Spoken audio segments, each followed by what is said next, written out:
Yes, Monday and email would be appropriate for all food-related rewards. Okay. It's not that hard. I buy donuts for meetings all the time. Okay, then. What I want to talk about today is government in action. We were back here. Okay. Government in action. I'm going to try and get through this quickly and pleasantly. If you don't have a PowerPoint presentation, I printed out in front of you. I feel sorry for you. There's a lot to write down, which is why I put it up on the PowerPoint. But I want to talk about politics during the Washington presidency, our first president who served 2 terms, and then John Adams. And the point of all of this conversation that I'm going to have is the theory of government becomes a lot harder when you start putting it into practice. Okay? What does freedom of speech mean? Because the First Amendment is pretty clear. The government cannot infringe freedom of speech. Well, what if people aren't happy with the government? It's a brand new government. It's very insecure, and they're kind of paranoid. Are they going to allow people to just say and print whatever they like? Well, some of these folks said no, they cannot. Which then got other folks upset, saying, we just ratified the Bill of Rights like 5 minutes ago, and now you're violating the First Amendment? I don't understand. What are we doing here? All right? So these were the struggles at the beginning of the Republic. How do you turn the Constitution, the Bill of Rights, into a reality at a time when it's just simply tough for this new government to pay off its bills, to establish new states in the West? It's conquering land from Native Americans. It's nearly going to war with European countries that are already involved in their own wars, and the Americans don't want to get sucked in. They haven't got the money, and they don't want to fight these wars. How do you govern at a time of crisis when you have these bills of rights? George Washington, our first president, he was the very first guy that took the Constitution that says what the president can do, and it says, okay, this is the rules of my presidency. The first Congress, they looked at the Constitution, okay, this is what we can and cannot do. But it was the day-to-day that was the toughest thing to make sense of. So, at the beginning of the Washington administration, things looked pretty good, because George Washington was universally respected as the guy that won the Revolutionary War.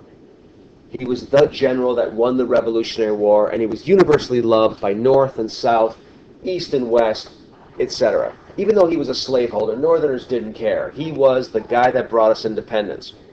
And there was a belief at the beginning of this country that politicians, if people enter government, they must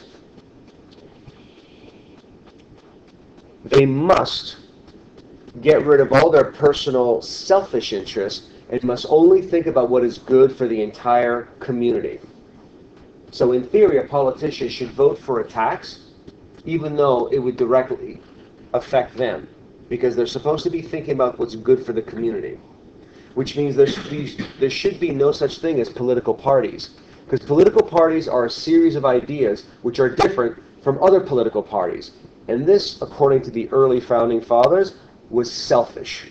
There should be no, these are my ideas and this is my political party. We should all come to an agreement about what's good for America. Now, at the beginning it was easy, because you had Washington, a symbol of unity. No political party. And he also staffed his cabinet with the finest of the early founding fathers. John Adams as his VP. Thomas Jefferson as his Secretary of State, the guy who wrote the Declaration of Independence. And Alexander Hamilton, who was Washington's aide during the Revolutionary War, was the Secretary of the Treasury. Big names that everybody knew, everybody respected. And there's George Washington by Gilbert Stuart Williamstown. This is the epic portrait of Washington that everybody knows, right? Founding father, old, dignified, Whig common at the time, very reserved dressed. There's no king here. This is the way politicians dressed at the time. This is the conservative dress of the common educated elite, but not super elite. This was a symbol, that stern face, although maybe with a little bit too much blush, just staring at you in seriousness, because, you know, life is hard and being president is hard. And remember, these guys didn't get paid. They didn't get paid. They served because they were so wealthy they could just leave their plantation and go to Washington, as he did, for 8 years. Now, from the very beginning, in spite of Washington's best intentions and the belief in the American idea that all politicians in the American Republic should be unselfish, you already had problems. For instance, the group of people surrounding Alexander Hamilton, or the Secretary of the Treasury, believed government had a very strong role to interfere in the economy to stimulate it. How do we make America wealthier and stronger? He wanted a government that revived credit. It raised money and it paid off all of the government's debts, the national government, the state governments, because if America was debt-free, its credit rating would go up and it could do business with the rest of the world more comfortably. Moreover, he wanted more people to invest in the new government.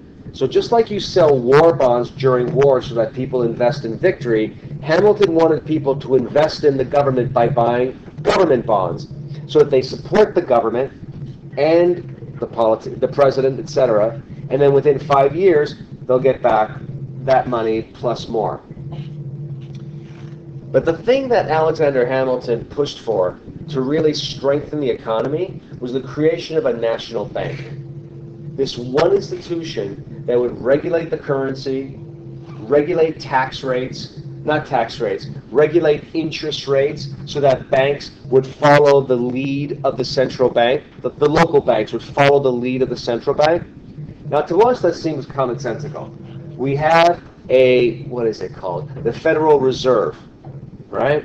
And the Federal Reserve chairman goes on, and now chairwoman, goes on television every few months and says, the economy is in trouble, I'm going to lower interest rates so that people could borrow money and blah, blah, blah, buy houses and cars. This is what Hamilton wanted. One individual that responded to national economic crises, Bank of the United States. Not Bank of America, Bank of the United States. He also wanted to raise money through basic taxes. And he said, there's a lot of money to be made in taxing whiskey producers. Tea, during the American Revolution, was a popular beverage. Whiskey, another popular beverage, that if you tax, you make a lot of money immediately to help pay down the government's debts. How else do you benefit the American economy? You have to keep out cheaper foreign goods, because you need to develop an American manufacturing base.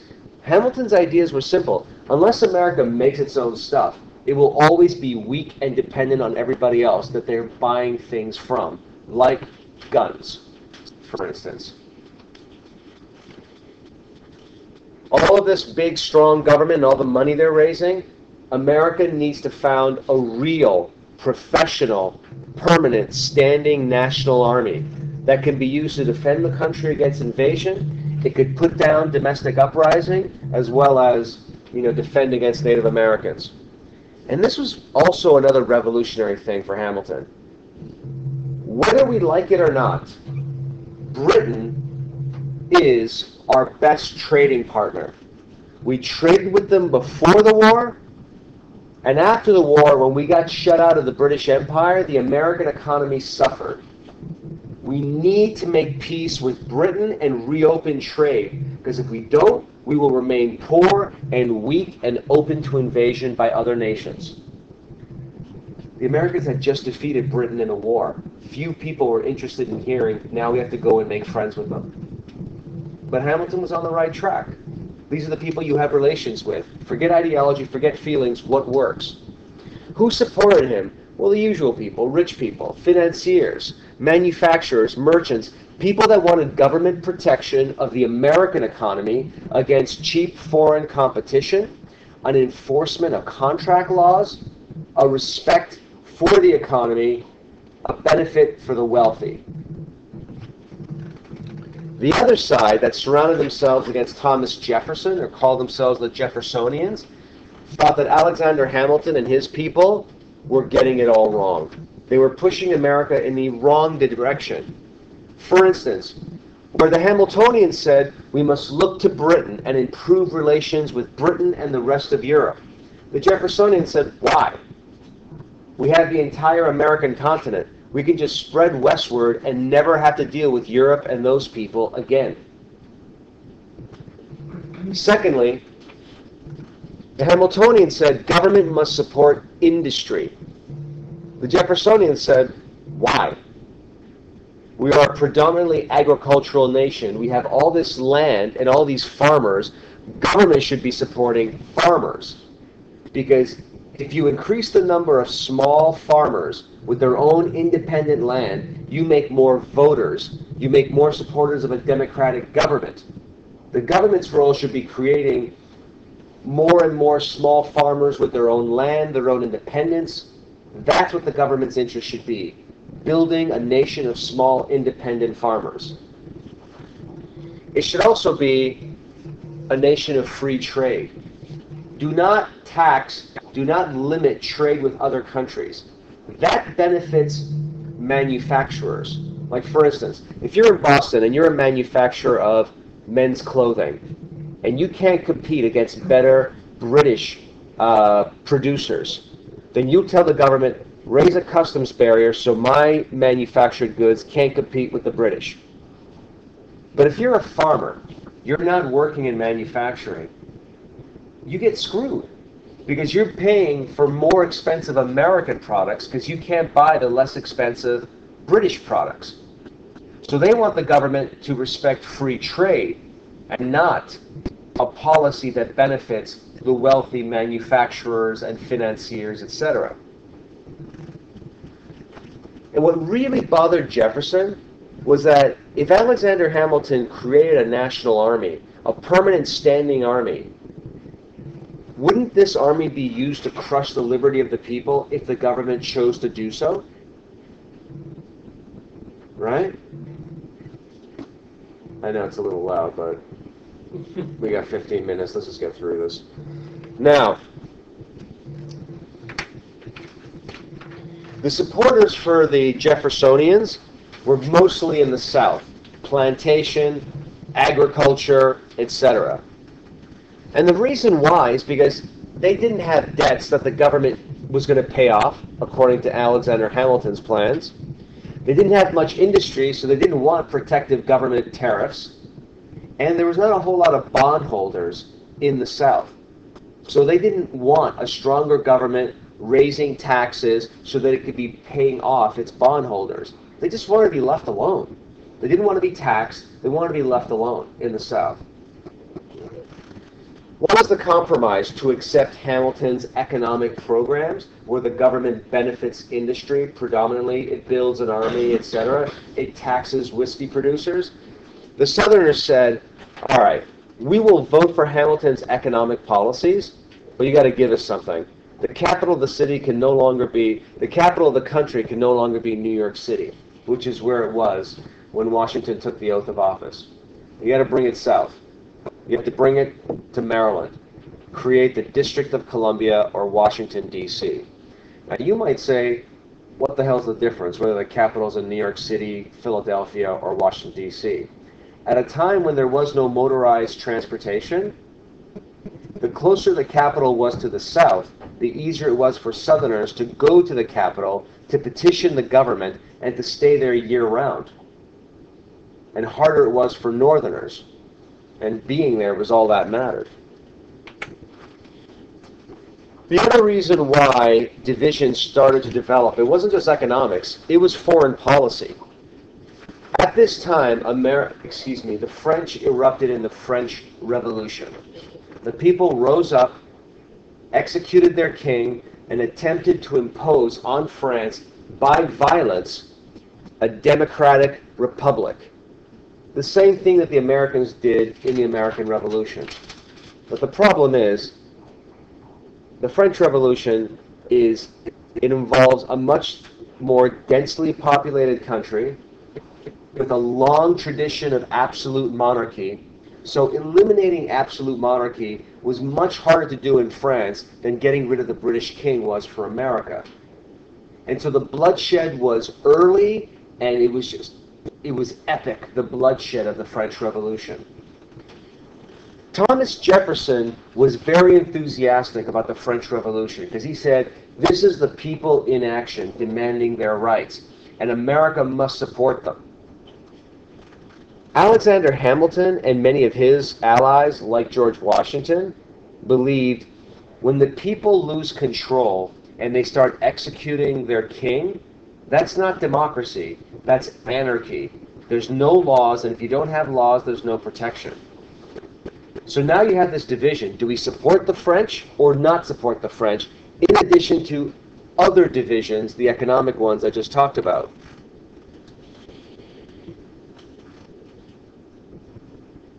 The French, during their revolution, are also at war with England. As part of that war, they start seizing U.S. sailors and forcing them into the British Navy. It's called impressment, which is a fancy word for kidnapping. The Americans become very frustrated at this idea that their people are being kidnapped on the high seas. But remember, Hamilton's economic policy says, make peace with the British. So close a blind eye to this little bit of kidnapping. But the Jeffersonians, especially when the Jay Treaty of 1794 improved relations with Britain, they are infuriated at the idea that the British are getting away with this. Because remember, their alliance, their allegiance is to the French. So now you've got divisions over foreign policy, division over economic policy at home, and now you have the emergence of the first party system in America. It's not just, oh, I support Alexander Hamilton. All those guys now formed an official party, the Federalist Party. And the Jeffersonians formed, I'll get to it in a moment, the Republican Party. The Federalist Party, they supported Hamilton's economics, meaning a strong government with a strong American industry, protecting American industry against foreign competition. They wanted the closer ties to Britain.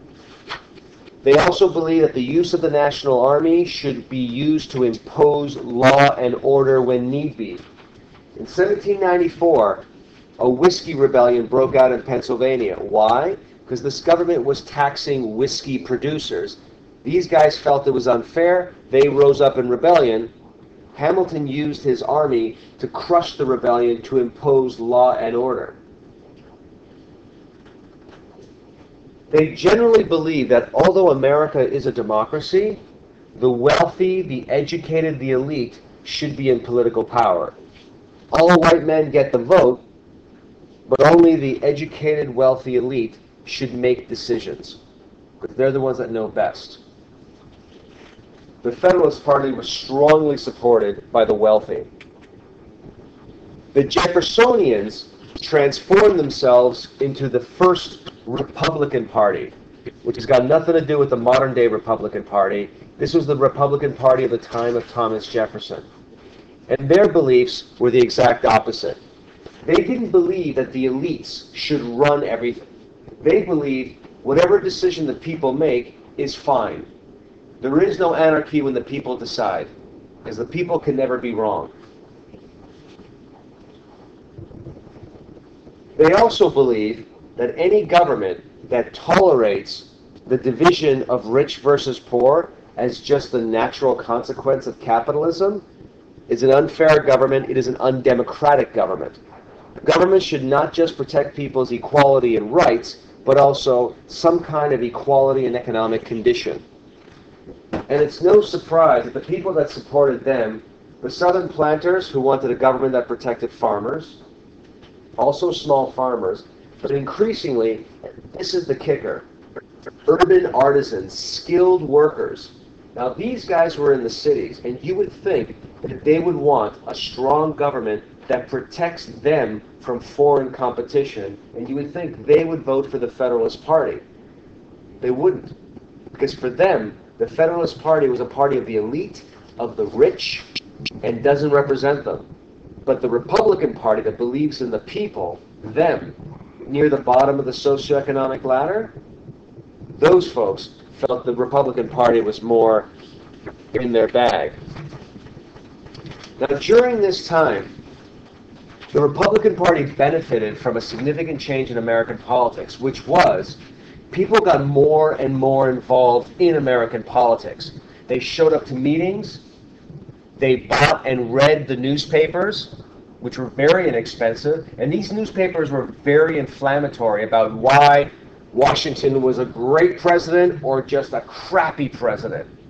It was incredibly inflammatory, and the people were politically mobilized. Remember, this is just after the American Revolution, when the people were told, you've got to fight for democracy and equality, and that feeling didn't go away in the 1790s, especially with the inexpensive press and the increasing divisions between Federalists and Republicans.